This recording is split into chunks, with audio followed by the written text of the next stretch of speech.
Yo, what's good? Hey man, it's Marlee Savage back with another reaction video. Man, I need y'all to like, comment, and subscribe on every piece of content we drop. And we about to do another reaction to comparison of the most painful punishments. Let's get into it. You said something wrong about the church in the Middle Ages, so the Inquisition is after you now. They've used a leather strap to secure a device that looks like a two-way fork with two sharp points on your neck. One of its sides This early? is pushing against your sternum, and the other against your chin. At first, you tried to keep your head up to lessen the pain, but you couldn't stay like this for long. Yeah, you can't stay like that. Cause like, no matter how much you hold your shit up and for a long amount of time, like it's gonna be so much strain on the back of your neck, you're gonna have to like come down a little bit. Pause.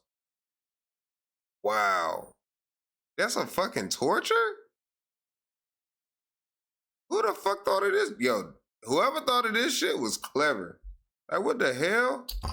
The so-called heretic's fork wasn't deadly, but made the victim suffer from the tiniest move. However, on the scale of pain based on scientific research, this kind of suffering gets only 27 points out of 140.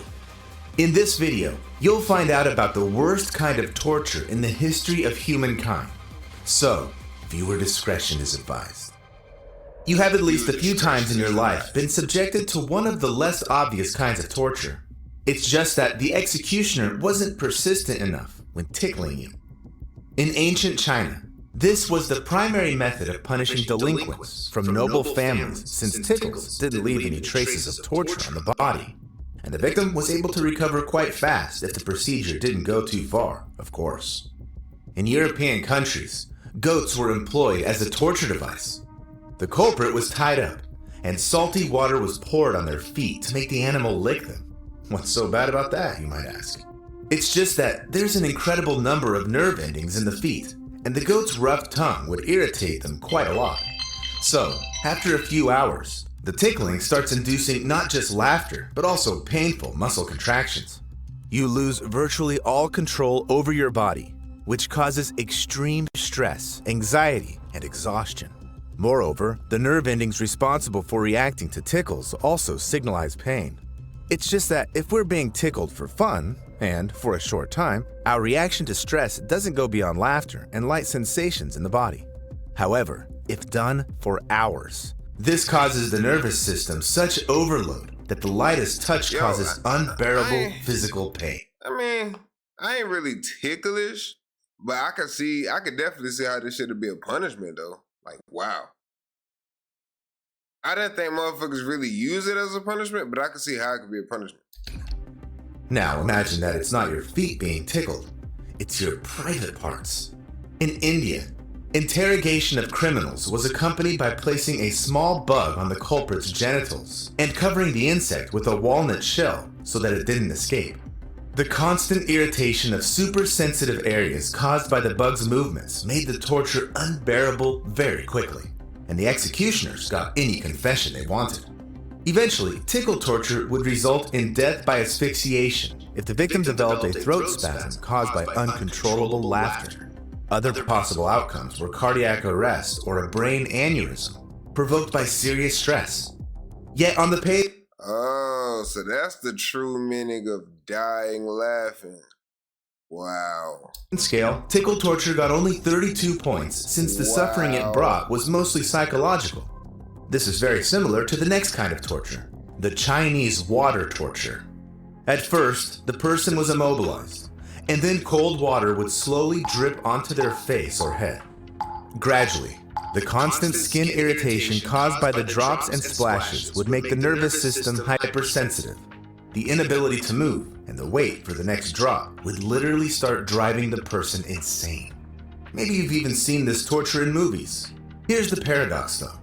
I think anyway, for me, any way to goddamn like torture me will probably just being locked the fuck up, bro. Like, not being able to move my hands and my legs, bro. Like, the more I think about it, or just being in like a small box, all the other shit is like, I mean, I say that now until you be in that fucking predicament. But for me, I know for a fact, my hands being locked up and my legs being locked up, can't move in a small ass box, kill me. There's no proof that it was ever used in China. This kind of torture was first described by an Italian lawyer on the cusp of the 16th century. In the mid-18th century, German and French doctors attempted to use this method to cure mental disorders. Moreover, the very term doctor in the cusp of the 16th century. In the mid-18th century, German and French doctors attempted to use this method to cure mental disorders. Moreover, the very term Chinese water torture came into active use owing to a trick by the legendary Harry Houdini. So, does the water drop torture actually work? Since it can look harmless at first glance, a few bloggers have dared to try it out themselves. The water drop torture was also tested by the Mythbusters.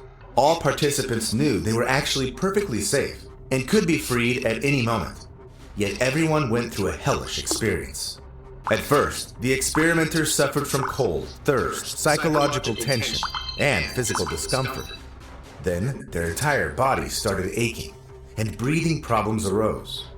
It all ended in a panic and desperate pleas to be released. That is the worst. In addition, after this episode, the Mythbusters received an anonymous letter whose authors reportedly found out that the Chinese water torture may cause mental issues that persist for 20 hours. So, on the pain scale, the water drop torture received 40 points. And I can see how it can cause like mental issues, bro. Like, it's even the noise of the shit. Like, even the noise of it, after that shit, like, even after you freed and all that shit, you probably still hear the fucking drips, like, consciously in your mind. And that shit could drive you crazy, bro. Huge question as to whether it was actually used in practice. At least because it was replaced by much crueler kinds of water torture. One of them was the Swedish drink. This name was invented by the Germans. During the 30 Years' War, they became victims of the Swedish... Yo, I can definitely see how all this shit can definitely fuck you Army up. servicemen, mercenaries, or marauders. This method of torture went as follows. Through a funnel, the perpetrators would pour buckets of the most disgusting liquids imaginable into the victim's throat. They used everything from urine and filth to manure and feces. This was the... Kill me. Kill me. Don't drop no motherfucking piss. Don't pour no piss in my mouth. Oh, hell no. Kill me. Kill me. Fuck no. Who the fuck even thought of that dumbass shit? Kill me. Now. Swedes' way of torturing the civilians to force them to give up their money or food. Not only did the victims feel disgust and humiliation from being subjected to the Swedish drink, they also contracted deadly diseases. Furthermore, their stomachs stretched, causing horrific pain. The perpetrators would often use wooden planks to put pressure on the victim's bloated belly, or hit it with sticks to deepen the suffering. So, on the pain scale, the Swedish drink got 46 points out of the possible 140. Very often, one kind of torture ranged from public humiliation, accompanied by intense discomfort, to a death punishment with unbearable suffering. One of such hellish inventions was the cane. It's a large board consisting of two halves with a hole between them, used to keep the device on a person's neck. The cane wasn't secured in any way, so the culprit had to... We seen this in a lot of movies. This shit right here, we seen this shit in a lot of like old ancient movies. Like a lot of movies, bro, you would think like it's some bullshit, it's some old far-fetched shit, bro, but motherfuckers was really doing this shit in real life. Like, where the fuck y'all think they got the ideas of the movie from? Real life shit. Ice on a person's neck. The cane wasn't secured in any way, so the culprit had to support the board with their hands and balance it while walking. To intensify the punishment, the person in a cane could also be chained, stopping them from ever sitting down. Moreover, the Kang's parameters would change according to the severity of the punishment. It could weigh anywhere from 9 to 15 kilograms and have a square, rectangular, or disproportionate, irregular shape. Sometimes they were even double or triple. Often a Kang would be so large that the victim would be unable to touch their face to eat or drink. If they weren't helped by those who cared, the victim would die a slow death of hunger and thirst. Yet the Kang was also used as an execution device. Damn. Imagine being locked in this shit right here and your face itching like hell, bro. Like, you try to scratch that shit with everything, nigga. Like, yo, that's torture. The convict was placed inside a tall cage made specifically for this purpose. A Kang would be secured above. Then, a prop would be taken from under the victim's feet, and they would slowly be strangled with the board on their neck. That's how people were executed in China as recently as 1900, suffering excruciating pain. On the pain scale, Kang torture sits at 62 points. However, even this horror is far from being the worst thing people ever came up with. Europeans during the Middle Ages were especially creative in their acts of cruelty. It was then that they invented and actively used a contraption called the Judas cradle. It's a spiky wooden or metal pyramid secured on a support with a special clamp over it. First, the victim's arms and legs were tied, and then their trunk was secured with a metal ring attached to the ceiling or the wall with ropes. After this, the person was slowly seated on the pyramid's sharp point. I won't go into the horrific anatomical details, since it's clear anyway that the process caused unbearable pain. What? So they'll tie you up high as hell, and then like say goddamn like every time you didn't say something, they'll lower you. And the fucking little shit right here will go up your ass. Oh. Kill me. Moreover, such torture could go on for days. If the executioners wanted to receive a confession or other information, but the victim remained silent, they tied weights to their arms and legs, causing the pyramid edges to gnaw at the poor person's body even more. As if that wasn't enough, the Judas cradle was never cleaned, so it became the breeding ground for deadly bacteria. So, even if the victims managed to survive, they often died of infections. At any rate, they remained scarred physically and psychologically for the rest of their lives. Yeah, nigga, you got a fucking pyramid pierced in your ass. EVE Online is a vast universe. That's why the Judas cradle received 79 points on the pain scale, crossing the midpoint. Fuck. However, the first device to go beyond 100 in our list is the oubliette. It's a horizontal tunnel with the only way out in the form of a grated opening above, used as a dungeon. Often, it was so narrow that the prisoners couldn't even sit down. Moreover, oubliettes were built right there in the castle so that the victims could hear human voices and smell the food, causing them even more psychological suffering.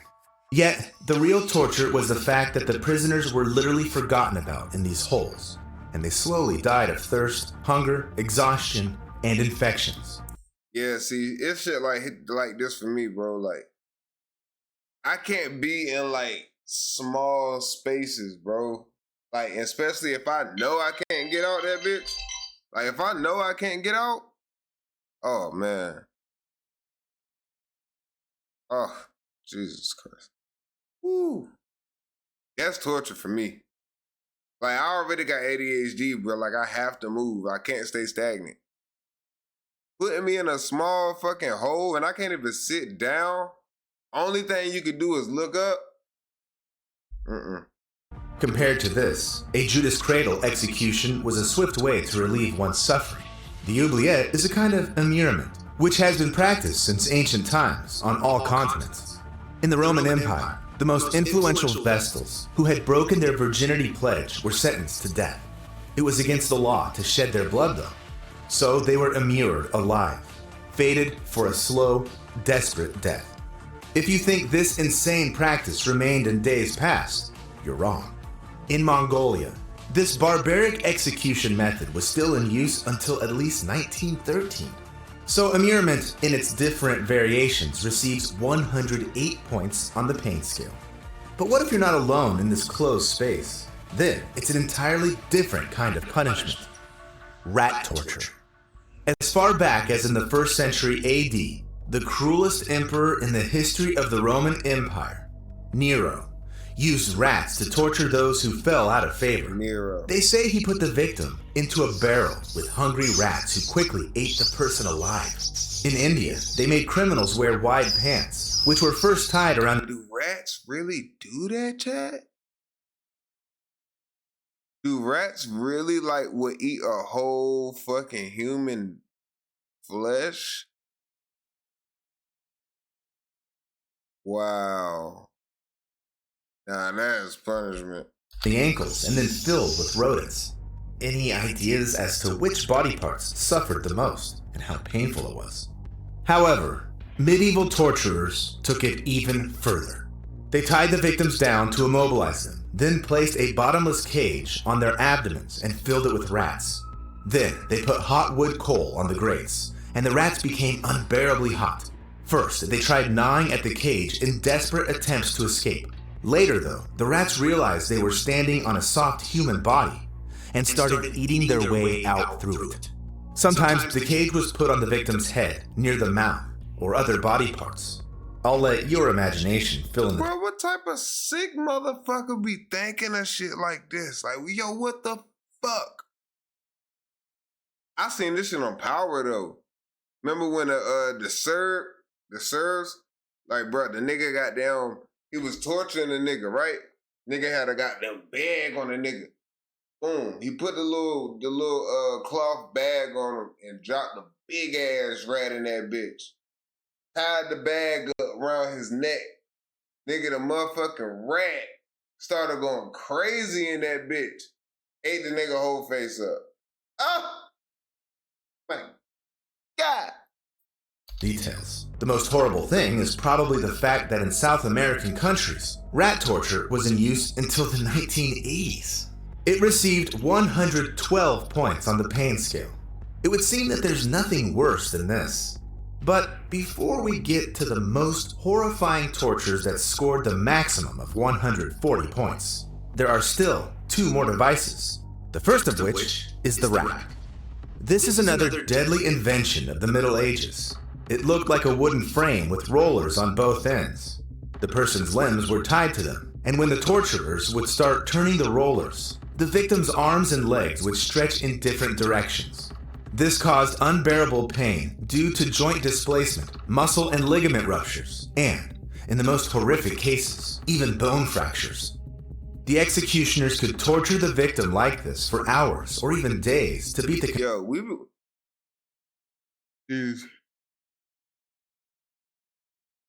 Just be thankful, bro, that we was born in the years that we was born in. Cause, bro, these niggas had to go through some shit. And it wasn't no goddamn saving you, nigga. It wasn't nobody goddamn like, oh, Greg missing. Let me goddamn call the fucking, the boys. Oh, hell nah. Wasn't none of that shit. Nigga, if your ass was missing, you was just cooked. Confession or the necessary information out of them. Sometimes, a specifically trained person would supervise the victim's condition to keep them conscious and alive before a specific time. So, it's unsurprising that just threatening someone to send them to the rack would often be enough to obtain the necessary information. This horrible type of torture received 116 points on the pain scale. Apparently you can go from 0 to a complete site in just a single prompt with Wix Harmony. I don't know if it's going to be possible. Where vibe coding meets drag and drop freedom. However, citizens of ancient Greece managed to outperform even the cruelty of medieval European torturers, being the creators of one of history's most terrifying torture devices, the brazen bull. According to stories, it was built by an Athenian named Perilos as a commission for a Sicilian tyrant, Phalaris, in the 16th century BC. It was a hollow copper statue of a bull with a hatch on its side. A person would be pushed inside, the hatch would be shut, and then the torturers would start a fire under the bull's belly. Furthermore, the statue's nostril structure made the victim's scream sound like the bull's bellow. Yet this barbarism was apparently not enough. So after the execution, the victim's bones were used to make jewelry to then be sold on markets. The inventor of this hellish machine realized very quickly that doing business with tyrants was a bad idea, since the first person followers tried out the brazen bull on was Perlos himself. First, the man's skin started burning in the places where it touched the metal. Then, the hot air grabbed. Yeah, imagine how fucking hot that shit get, bruh. Bruh, if all that shit is fucking like titanium and they heating that bitch up under it, yo, it probably only take about a good, I'd say like 20 minutes. Not even 20 minutes, probably like 10 minutes to heat that whole fucking bull up. Bruh, that's like cremation. Oh, live cremation. Gradually burned his airways and lungs. He went on to slowly cook alive before choking to death or going unconscious. Before this, though, Perlos went through the agony that reached 130 points on the pain scale. Even this horror, though, won't compare to the fate of those sentenced to lynching. It's definitely one of the most barbaric punishments in humanity's entire history. And it hails from Asia. It was used in China, Vietnam, and Korea right until the early 20th century to punish perpetrators of the most heinous crimes like mass murder and high treason, as well as to eradicate the emperor's personal enemies. It comes as no surprise since the victim would be tied to a pole in a crowded space to turn the execution into public humiliation. Then, a few torturers would slowly cut pieces of flesh out of the convict's arms, legs, and chest. We know from historical records that during Ling Chi, the victim would suffer from 100 to 3,000 wounds. That's why this torture is also dubbed death by 1,000 cuts. Although the Yo, a lot of people use that shit in movies. Just keep goddamn inflicting cuts on a nigga. But y'all seen, what was that movie? With Gerard Butler. Law Abiding Citizen. Yo, bro, the nigga goddamn injected some type of fucking puffer fish into the nigga. So like when you get injected with a puffer fish, it got like a fucking poison that basically like paralyzes your body. So he paralyzed the nigga and then shot him up with some shit. So therefore, like, no matter how much pain he was in, he couldn't like pass out. And he just kept cutting shit off. Just cutting him and cutting him and cutting shit off. Now damn, take his fucking, nipped his balls off, nigga. Peeled his toenails back. And he was feeling all of that shit like he couldn't pass out. I think he pumped him up with like adrenaline. So you can't pass out, but feel everything. But you're paralyzed too. Oh my gosh. Experts state that with such wounds, a person would most likely die within 20 minutes. Sometimes the families of the victims would bribe the executioners to inflict a deadly wound right away. This wouldn't remove the victim's physical pain, but it's worth remembering that for the Chinese, Ling Chi was also a spiritual punishment. According to their beliefs, this disfigurement of the body wouldn't allow the victim to be whole and healthy in the afterlife. This horrific execution method officially remained in use in China until 1905. This type of torture received the most points on the pain scale, 140. I've told you all this exclusively for educational purposes and to tickle. Bruh. Fuck. That's crazy.